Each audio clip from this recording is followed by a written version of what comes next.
Now we're going to talk about what we do at month end. And this process is usually conducted by the team leader when there is a team leader.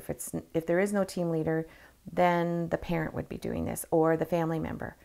So what we're going to first start with is the supporter invoicing piece of the whole support system that's in place around the person at the center. So I'm going to start, the way I'm going to do this is I'm just going to walk through the steps, and you're going to see,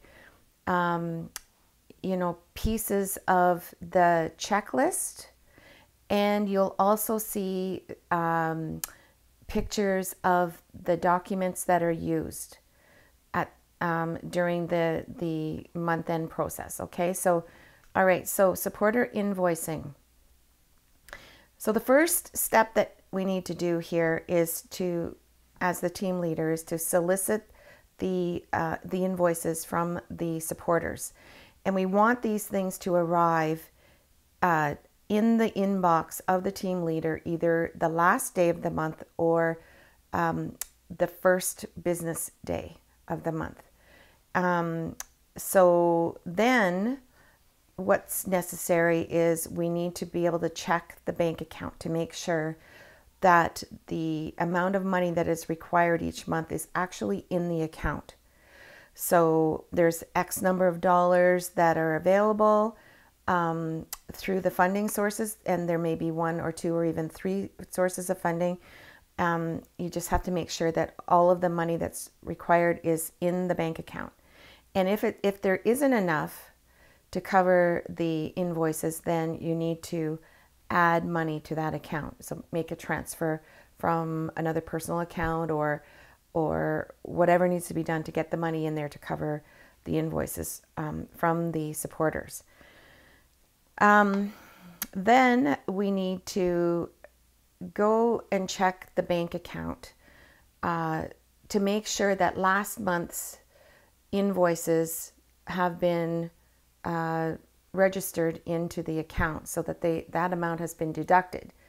I've seen it happen where for some reason a supporter has not received their money, and so that money that should have been taken out of the account was still sitting in there giving a false balance, and that's not a good thing. So you want to go in, make sure that the bank account is up to date and all of last month's transfers have been taken out, or last month's payments to the supporters have been taken out.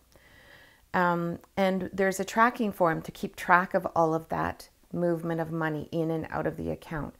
And that tracking form is kept in the various funding source file, and I'll be talking about that a little later. The next thing after receiving the invoices is to check for accuracy.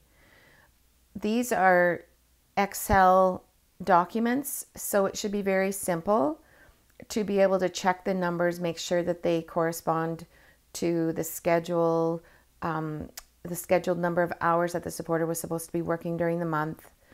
You know how much they're being paid per hour. You should be able to check to make sure that the formulae are in the document to make sure that the document is calculating the correct numbers.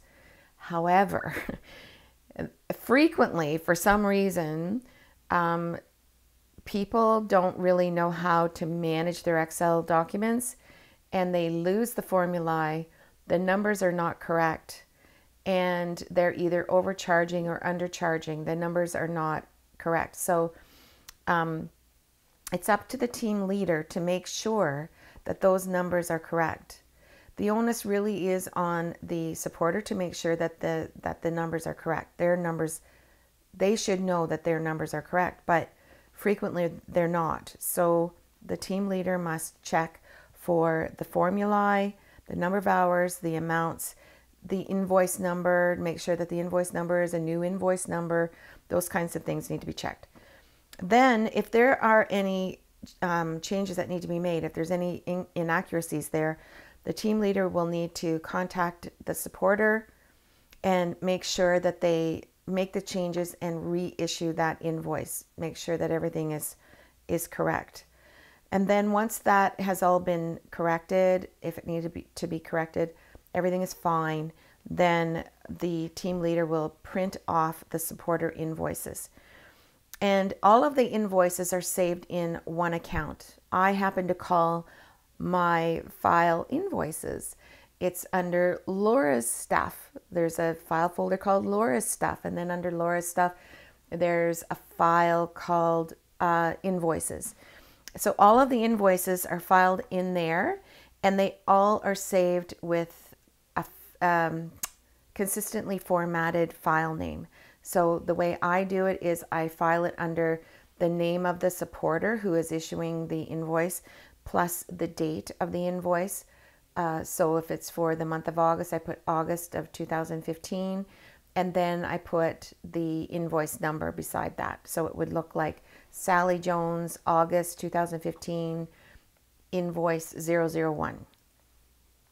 And then after all of that is done, you've saved everything, everything is fine, then you need to tally everything up, and you need to compare that tally to the amount of money that's available in the bank.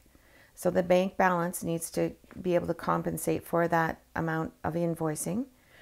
And then it's payday. So we use e-transfers to pay our supporters. So you just do that through your bank account.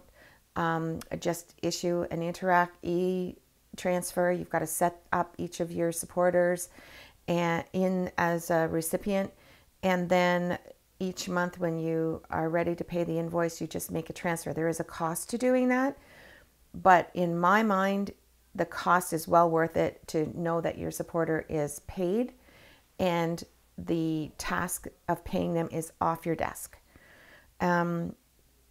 Once the transfer has been completed, then you need to record the confirmation number. Like once you've sent the e-transfer and it's confirmed that it has gone to your recipient, you get a confirmation number. That confirmation number needs to be recorded on the invoice. And then once it has been accepted, the transfer has been accepted by the recipient, then the confirmation receipt needs to be printed and attached to their invoice to prove that they have received that invoice, and that's for auditing purposes, or sorry, that they've received that amount of money.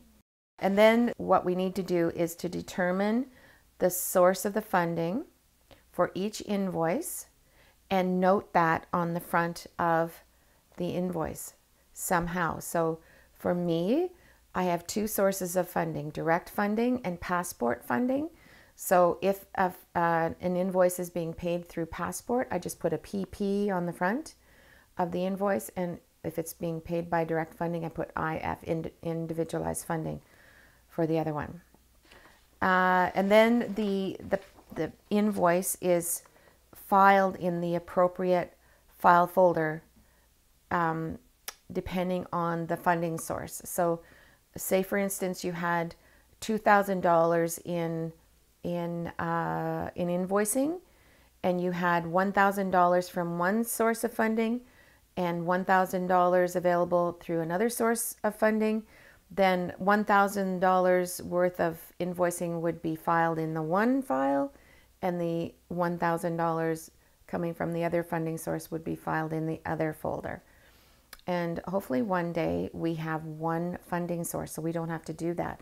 But if there's ever an audit, the auditor is not going to want to go through both of your funding sources. They'll only want to be going through one.